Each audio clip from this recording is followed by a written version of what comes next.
diaspora, en mettant tout d'abord au niveau du ministère des Affaires étrangères un département chargé des Congolais de l'étranger. Les principales missions de ce département sont faciliter l'installation des structures des Congolais de l'étranger au Congo, proposer des stratégies visant à encourager les Congolais de l'étranger à s'impliquer dans le processus de développement national.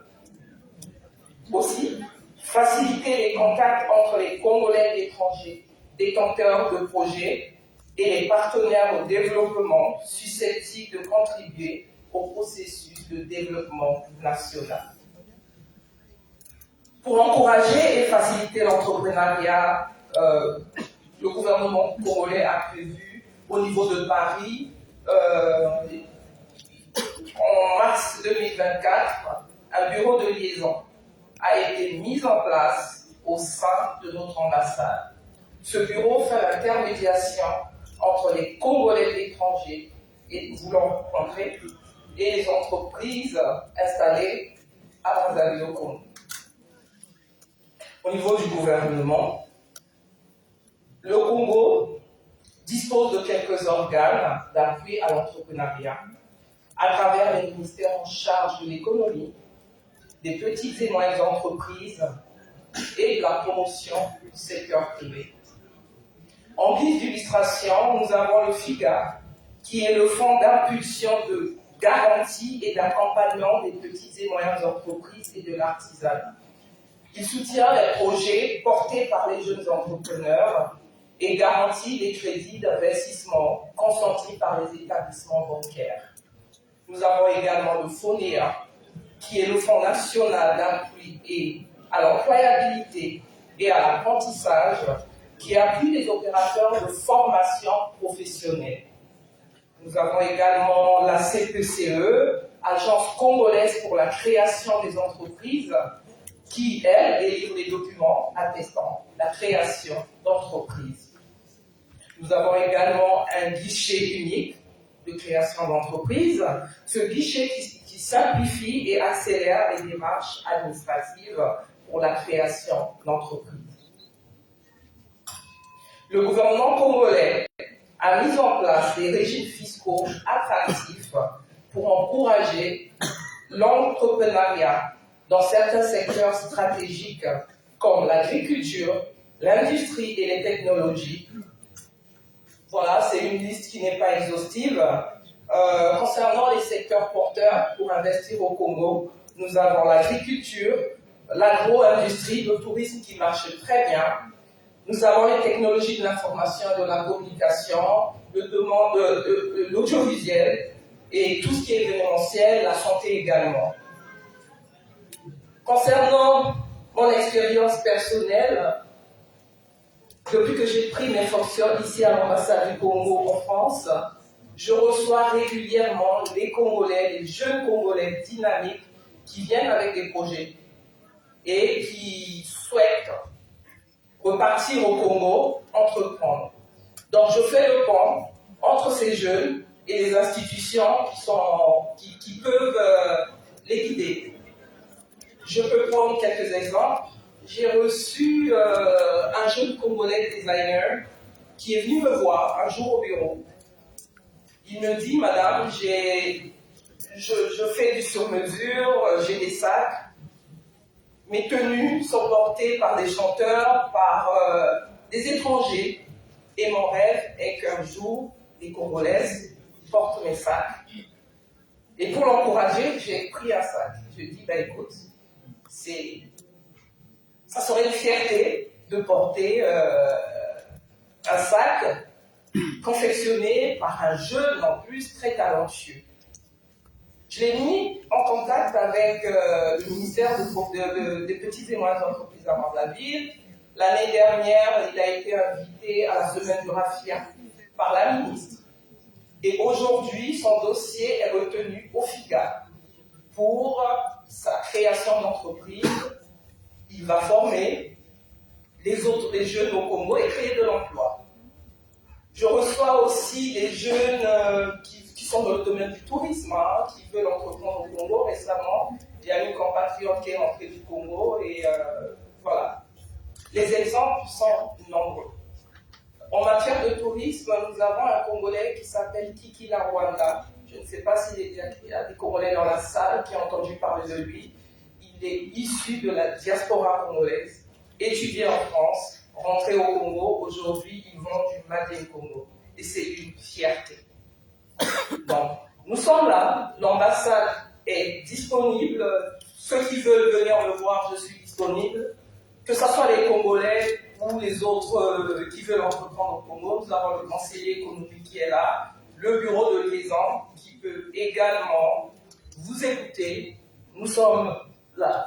Et puis, qu'est-ce que j'allais dire? Donc, on encourage la diaspora dotée d'expérience à partager, à rentrer en Afrique pour le développement de l'Afrique.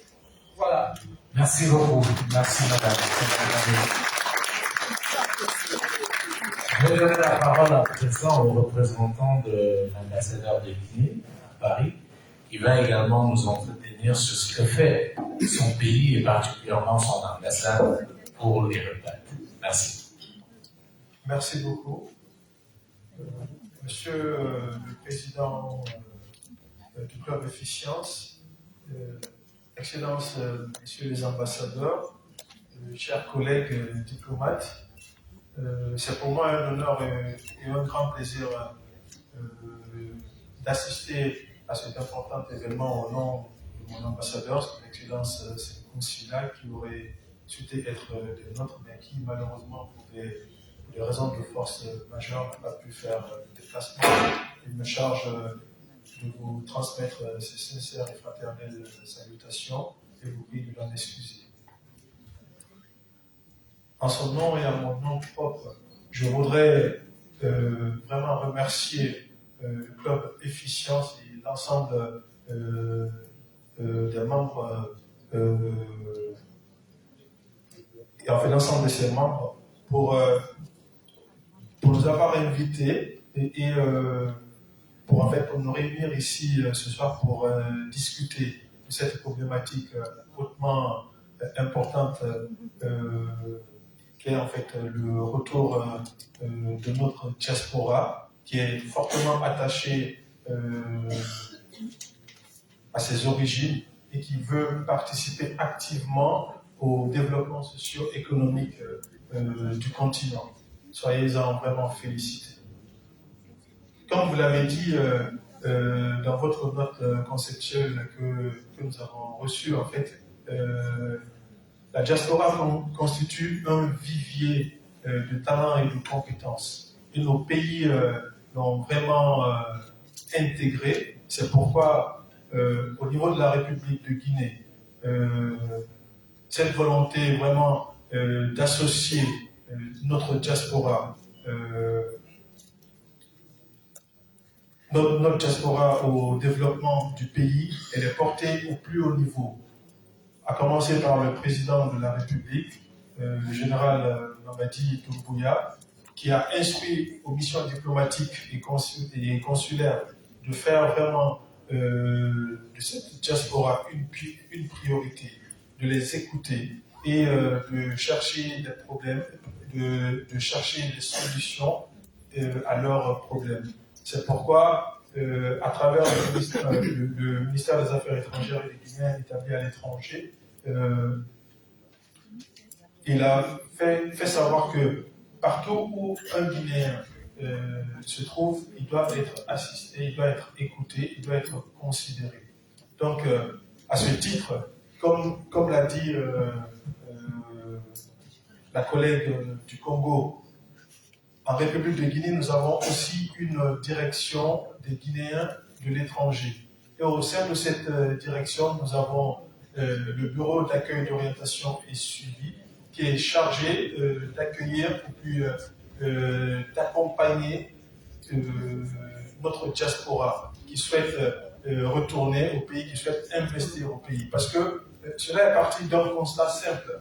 Nous avons remarqué, et je pense que c'est d'ailleurs partout pareil, comme l'a dit tout à l'heure monsieur le président du patronat camerounais,